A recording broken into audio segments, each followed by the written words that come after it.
Staying with education, the National Association of School Governing Bodies has called for parents wanting to serve on school governing bodies to be subjected to criminal checks. Those found to have criminal records should be banned from serving on governing bodies. FEDsAS is the national representative organisation for governing bodies of SA schools. For more on this, we're joined by FEDsAS's Deputy CEO and Head of Legal, Juané van der Merwe. Thank you for being with us, Ms. van der Merwe. Do you agree there should be criminal checks? Well, perhaps I should just give a quick explanation as to how the election of governing bodies is being regulated. Yes, please. All 9 provinces, the power is vested in the MEC to publish regulations to govern the process and to determine when a person is eligible to serve on a school governing body. Now, all 9 provinces does make provision to disqualify a person to serve on a school governing body if he or she has been convicted of an offence and sentenced to imprisonment, if a person is listed on a register of people that's unsuitable to work with children. So the regulations does make provision that a person must be vetted before he or she serves on a governing body. That's the duty of the school electoral officer. I think the problem is not the legislation, it's rather the implementation of that legislation in some of our schools. Yeah, so the vetting must be costly and time-consuming for some of the small, poorer schools. How often is that vetting taking place, do you think? Well, the vetting is supposed to take place every time a person stands for election to serve on the governing bodies. Now, governing bodies are elected every 3 years.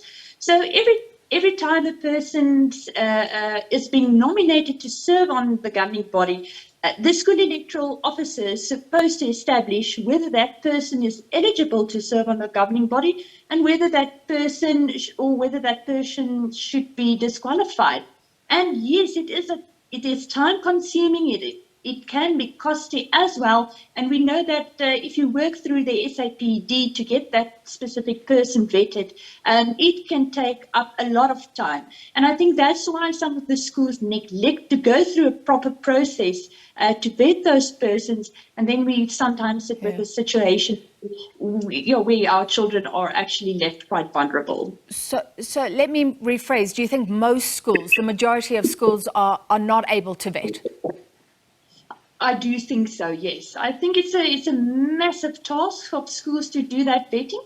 And I think a lot of the school electoral officers is unaware of the fact that they are supposed to vet, other than the fact that they need to be vetting. So I think the education department needs to rethink how we're going to establish whether a person is suitable to serve on the school governing body. And we need to see the necessary measures being put in place to make sure that we have thorough and quick and sufficient vetting of persons serving on governing bodies. This has been a wake-up to me, considering that kids can be vulnerable. We often focus on teachers and staff at the schools, not the school governing body. So there is one incident reported on a member of the Magaliesburg Math, Science and ICT school was arrested. A member of the school governing body there was arrested in December after he allegedly sexually assaulted a grade 12 pupil. And that was because they were interacting at the matric dance. How frequent are these sorts of cases? Well, we haven't had a lot of cases reported to us. I think most of the incidents that's been reported is the person that works with the children on a day-to-day basis.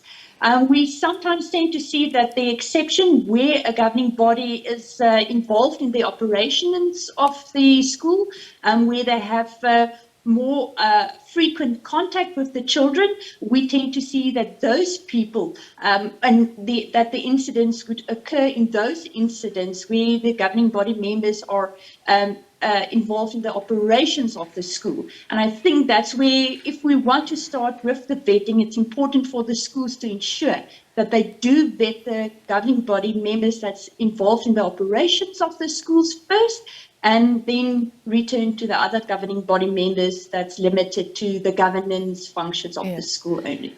All right, well, we'll follow the efforts and hopefully there's more awareness now. That was FEDsAS Deputy CEO and Head of Legal, Juané van der Merwe.